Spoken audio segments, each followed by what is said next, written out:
If any of you watching this video loves INDYCAR and loves video games, you are probably equally as excited as me for the INDYCAR game that was initially supposed to come out in 2023, but got pushed back to 2024 due to issues in development. I had held my hopes remarkably high, given the fact that motorsport games are about as reliable as a 2011 Chevrolet Spark. Here we are today and there is no longer an INDYCAR game on the horizon, which I am actually super upset about. It would have been great exposure for the series to have an accessible video game on the market, for anyone to play regardless of console. However, we have now returned to only being able to drive INDYCARs on iRacing or other games such as Project Cars 3. So without further ado, I am here to give an informed rundown of what happened with the INDYCAR game and why it's no longer a possibility.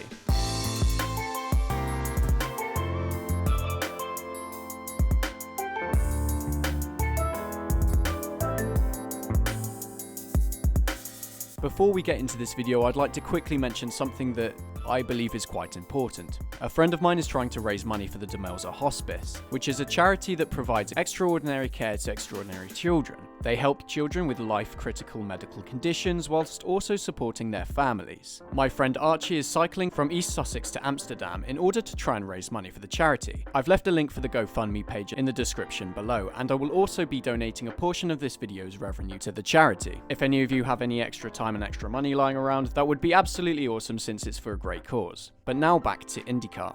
In July of 2021, Motorsport Games and INDYCAR entered a partnership to create and distribute a new INDYCAR game, with an initial release of 2023. This deal impressed many fans since the series was now due a video game for the first time in 2 decades. I was one of these fans since I have a pretty rich history of Formula 1 league racing. Not to brag, but last time I checked I still held the majority of the F2 time trial records on F1 2020 on Xbox. We didn't hear much on the production of this game until it emerged that the game was set to be pushed back to 2024 due to budgetary restrictions and development issues. This served as the first red flag since the company was also set to be making a British touring car game, which was also facing difficulties of its own. Penske Entertainment CEO Mark Miles stated that the company were continuing to monitor the progress and developments taking place with Motorsport Games, saying that "We are in regular communication with Motorsport Games to get the information that we need to decide what's best for us going forward."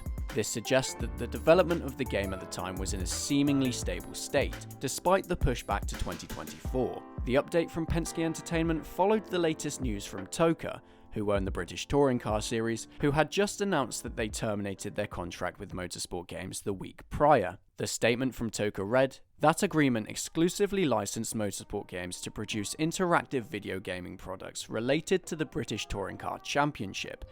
It is with regret that TOCA now advised that it has been forced to terminate that agreement forthwith, due to ongoing fundamental breaches of the agreement by Motorsport Games. Having been given sufficient latitude to rectify those contractual breaches, unfortunately Motorsport Games has failed to do so." This news also followed NASCAR's announcement, which confirmed it would be departing Motorsport Games, the company who produced NASCAR Heat 4, and partnering with iRacing to launch a new game starting in 2025. News then proceeded to break that INDYCAR had also moved to terminate their game and esports licensing with Motorsport Games, after the company informed investors that it had halted development of INDYCAR's first mainstream console video game in nearly 20 years. TOCA revoked the British touring car license due to a slew of delays in production that were not effectively justified by Motorsport Games. The CEO of MSG, Stephen Hood, confirmed that the company had laid off nearly 40% of its staff, including completely shutting down the Australian studio that was more or less in full control of the development of INDYCAR's video game that was supposed to be unveiled a few months later. That timeline had been pushed back to 2024, and the company had a new CEO. This was either cause for good news or terrible news for the much anticipated game. This arose questions amongst the media, questioning whether or not the game would ever make it to the public, all while drivers, series officials, all the liveries and each present-day track had been scanned for development.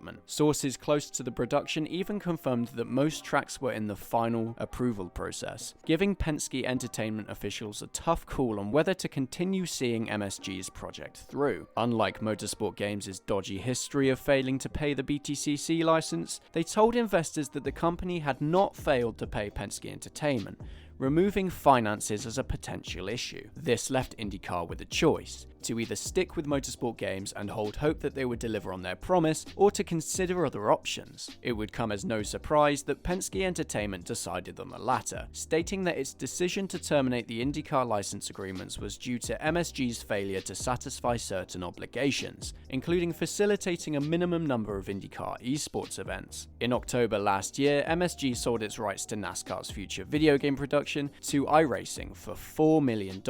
This was following NASCAR Ignition, which was a game with numerous bugs and glitches that MSG had to spend several updates rectifying. This was just months after INDYCAR gave the gaming company its exclusive rights. MSG did, however, manage to roll out a new product for the Nintendo Switch back in 2022, but failed to deliver any other new products before selling its future development rights. iRacing is now targeting a 2025 release of a new NASCAR console game, which is positive news for the gaming community. If INDYCAR couldn't do the same, they would be forced to start from scratch on a brand new project with a new partner. Excellent news surfaced, however, only a week ago, when INDYCAR and iRacing announced that they would resume their long-standing partnership, bringing the Indianapolis 500 back to iRacing. This announcement came at a perfect time, considering the wider problems that the series is facing. Check out my recent videos for more information on that. Throughout 2023, the current Dallara INDYCAR chassis was accessible in iRacing, but the series name itself wasn't allowed to be used, due to MSG holding rights. Users were also not able to broadcast races if they used any of the 3 INDYCARs featured in the game, effectively restricting access to those cars for higher level leagues. The iRacing Indy 500, which usually takes place every year, was also effectively cancelled, leaving a bitter taste in the mouth of esports fans.